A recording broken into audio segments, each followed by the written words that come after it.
1994. godina verovatno je bila najteža godina za tetke i teče, ujne i strine i sve one gastarbajtere koji su imali rodbinu u Srbiji. Zašto mislim da je tako? Prvo i pre svega, ovi ljudi su morali da računaju na jedan ozbiljan trošak. Dame i gospodo, u pitanju je Sony PlayStation 1.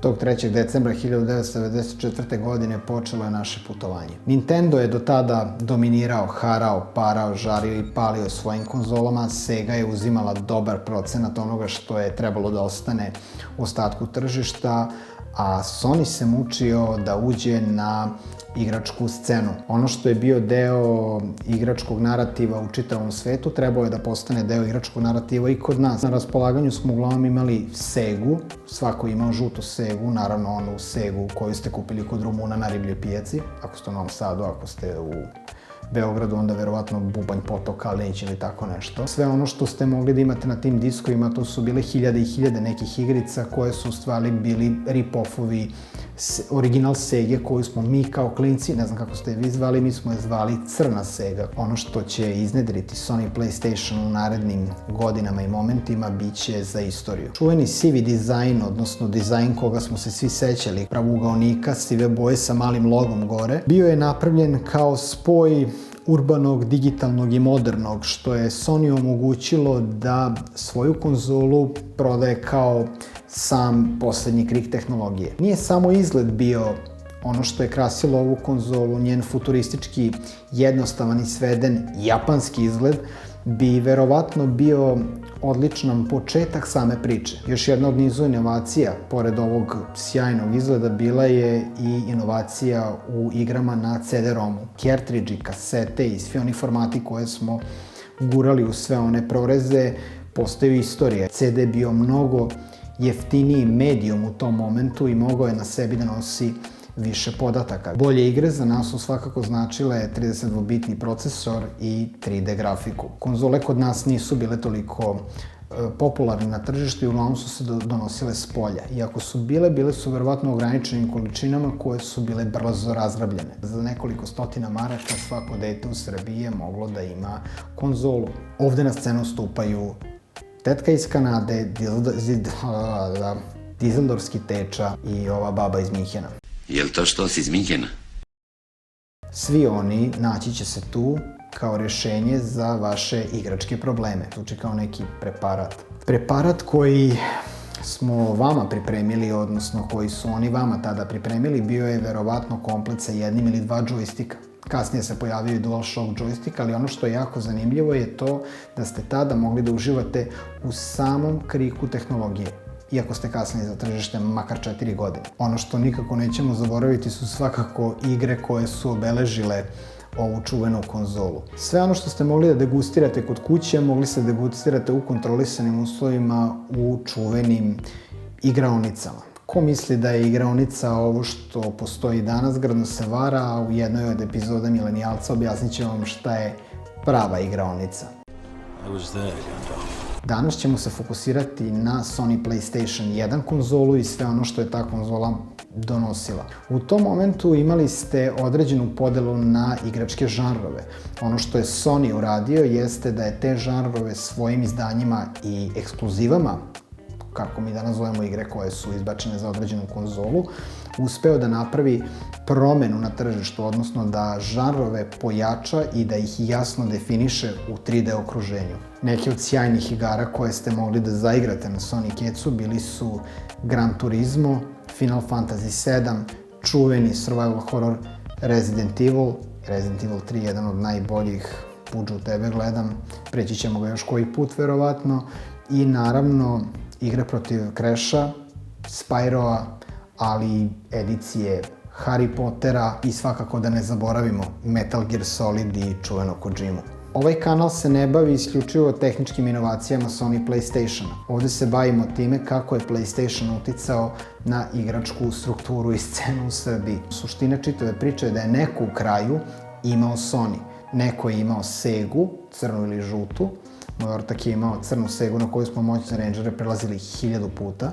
Pamtim jednu od najboljih priča, a to je da smo se okupljali i nalazili naslov koji ćemo da igramo i onda smo, iako su dva igrača u tom momentu igrala, ostali su pomagali. Ako se igrao fudbal, igrao se klasika na ispadanje, međutim, dešavalo se da se igraju i igre poput Resident Evila ili Crasha ili Pandemoniuma, gde su se igre igrale u single playeru, ali su se igrači, odnosno mi kao ekipa, smo pomagali igraču da u datom momentu, odnosno onome ko je za konzolom, pomognemo da pređe određeni nivo. Najzanimljiviji deo toga je upravo bilo neigranje konzola. Uzmemo za primjer upravo Resident Evil 2 ili Resident Evil 3, koji mi je jedna od omiljenih igara, iako je dvojka sa svim vrhunskih klasika, prvi deo takođe u uvodu čitavu trilogiju.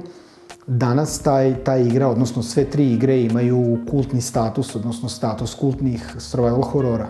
Vrlo zanimljiva priča za Sony Keca je ta da smo, moj drugar Budža i ja, tada u tom momentu igrali tu igru kao film. Bili smo klinci, nismo znali toliko dobro engleski jezik i paradoks, odnosno čitava ta moja fasciniranost Resident Evilom se završila na tome da je podela bila sledeća. On je igrao, pošto je imao vrhunske reflekse i osetio je prostor i kameru mnogo drugačije nego ja. Mogao je da se snađe, da puca na one zombije i kerove u onim prirenderovanim pozadinama i grafici, dok sam ja bio bolji sa engleskim jezikom i sa nekim pristupom samoj priči. Dakle, mi smo podelili uloge, on je bio kompletan fizikus, odnosno odigrao je čitavu igru na način da je imao brze reflekse, da je mogao da odreaguje kada se to od nas tražilo, a ja sam iščitavao sve one tekstove, one dnevnike iz RPD-a i slično. A sve to danas vama izgleda potpuno glupo, verovatno, ali u tom momentu internet ne postoji u toj meri u kakvoj ga mi znamo. Nismo imali toliki pristup internetu i toliki pristup informacijama u datom momentu da smo mogli rešenja da tražimo upravo online, nego smo naprotiv rešenja čak tražili i šifre, kao i ranije u nekim video časopisima za video igre koji su se u datom momentu pojavili na tržištu. Tako smo igrali Dino Crisis, koji smo imali prilike da igrali smo dvojku, ja sam je svojevremeno dobio u Sony kada sam uzeo svoj prvi Sony.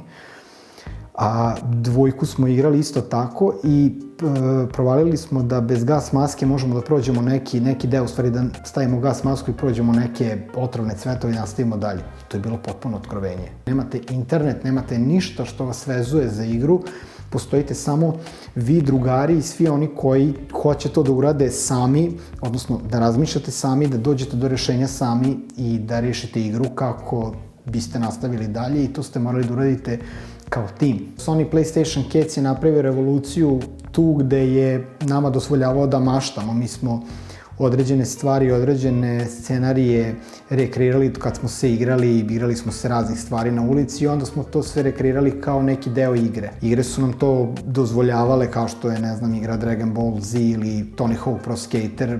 Moj ortak Boža je obožavao tu igru i mi smo prosto, čak su i mene stavili na rolare u jednom momentu, mi smo obožavali tu igru, iako ja nisam bio tehnički potkovan za skateboard, ni dan danas nisam. Moj prvi Sony PlayStation stigao je tek 2002. godine. U pitanju je bio PS1 sa jednim joystickom i 10 igara. Sjećam se kao danas Scooby-Doo, Blade, zatim upravo Dino Crisis 2 i bilo je još 3-4 neke igre koje smo mogli da biramo uz konzolu, jer to je bio poklon. Dakle, konzola i 10 igara i u nekom prolazu u današnjoj Dunavskoj ulici je bila mala radnja, poput Crasha na Spensu koji je tada radio i gde smo mogli da nađemo Sony. Međutim, došla je kasno jer je ubrzo došao u kuću i novi, odnosno prvi personalni računar koji nije bio neki Pentium 3 usputni računar, dolazi tamo negde, da kažem, krajem 2003. godine i